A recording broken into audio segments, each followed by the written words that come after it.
লা হাওলা ওয়ালা কুওয়াতা ইল্লা বিল্লাহ অর্থ আল্লাহর তৌফিক ও সাহায্য ছাড়া পাপ থেকে বাঁচার কোনো উপায় এবং ইবাদত করার কোনো শক্তি নেই।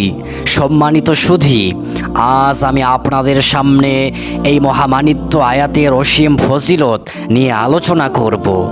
এই জিকিরটি কখন এবং কিভাবে পাঠ করলে আপনার জীবন থেকে অশুভ শক্তি দূর হবে, বিপদ আপদ থেকে মুক্তি মিলবে এবং জান্নাতের পথ সুগম হবে, তা হাদিসের আলোকে তুলে ধরার চেষ্টা করব ইনশাআল্লাহ।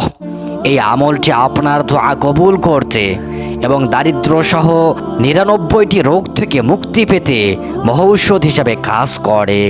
১. দারিদ্র বিমোচন ও দুশ্চিন্তা মুক্তি।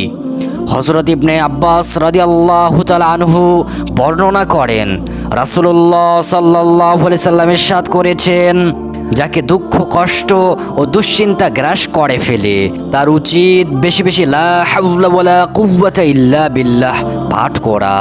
এর মাধ্যমে অভাব দূর হয়। অন্য হাদিসে আবু হুরায়রা রাদিয়াল্লাহু তাআলা আনহু বলেন, নবীজি সাল্লাল্লাহু আলাইহি সাল্লাম একে জান্নাতের গুপ্ত ভাণ্ডার হিসেবে অভিহিত করেছেন। এর ৭০টি উপকারের মধ্যে সর্বনিম্ন হলো দারিদ্র থেকে মুক্তি। ২. জান্নাতের দরজা ও ফেরেশতার রহমত। হাদিস শরীফে এসেছে, এই বাক্যটি জান্নাতের অন্যতম একটি দরজা। যখন এই কোনো বান্দা এটি পাঠ করেন, আল্লাহ তাআলা তার জন্য একজন ফেরেশতা নিযুক্ত করেন, যিনি আল্লাহর হুকুমে এই ব্যক্তির রোগ ব্যাধি দূর করতে সাহায্য করেন। সুবহানাল্লাহ। ৩. পাপ থেকে মুক্তি ও পবিত্রতা।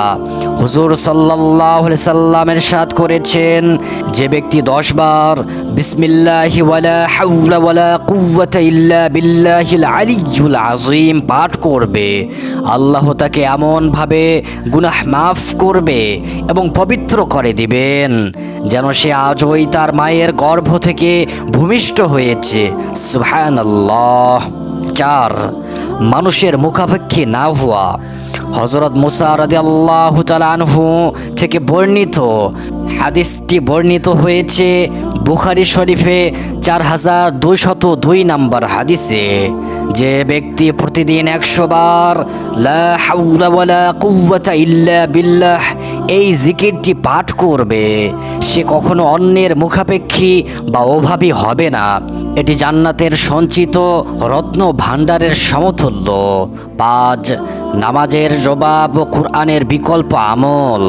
রাসূলুল্লাহ সাল্লাল্লাহু আলাইহি সাল্লাম শিখিয়েছেন, মুয়াজ্জিন যখন হাইয়া আলাস সালাহ হাইয়া আলাল ফালাহ বলেন, তখন জবাবে লা হাওলা ওয়ালা কুওয়াতা ইল্লা বিল্লাহ বললে জান্নাত ওয়াজিব হয়।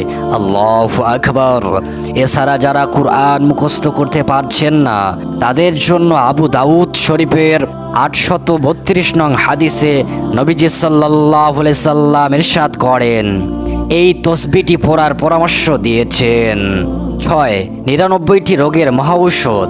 হযরত আবু হুরায়রা রাদিয়াল্লাহু তাআলা আনহু বর্ণিত হাদিস অনুযায়ী লা হাওলা ওয়ালা কুওয়াতা ইল্লা বিল্লাহ এই বাক্যটি ৯৯টি রোগের প্রতিষেধক। এর মধ্যে সবচেয়ে ছোট রোগ হলো মনের দুশ্চিন্তা বা অস্থিরতা। যারা মানসিক চাপে থাকেন বা বুক ধড়ফড়ানি অনুভব করেন, তাদের জন্য এটি শ্রেষ্ঠ দাওয়াই। ৭. শয়তান থেকে সুরক্ষা এবং ঘর থেকে বের হওয়ার দোয়া।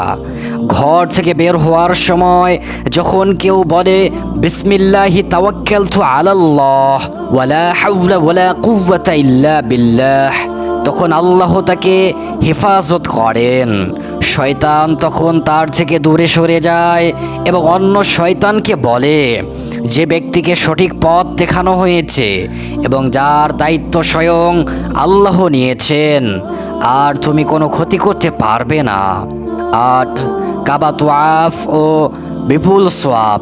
ইবনে মাজার শরীফে ২৯৫৭ নং হাদিসে বর্ণিত হয়েছে, বাইতুল্লাহ শরীফ ৭ বার তওয়াফ করার সময় যদি কেউ সুবহানাল্লাহ, আলহামদুলিল্লাহ এবং লা হাওলা ওয়ালা কুওয়াতা ইল্লা বিল্লাহ এই জিকিরটি পাঠ করে এবং অপ্রয়োজনীয় কথা না বলে, তবে তার 10টি গুনাহ মাফ হয় এবং আমলনামায় বহুগুণ সওয়াব বৃদ্ধি করা হয়। সুবহানাল্লাহ। ইসলামে কুলক্ষণ বা অশুভ বলে কিছু নেই, তবে শয়তানের কুমন্ত্রণা বা অশুভ জিনের প্রভাব থেকে বাঁচতে এই আমলটি একটি শক্তিশালী ঢাল। যে কোনো মুসিবত, দুঃখ বা কঠিন সময়ে লা হাওলা ওয়ালা কুওয়াতা ইল্লা বিল্লাহ পাঠ করা মুমিনের সর্বশ্রেষ্ঠ হাতিয়ার।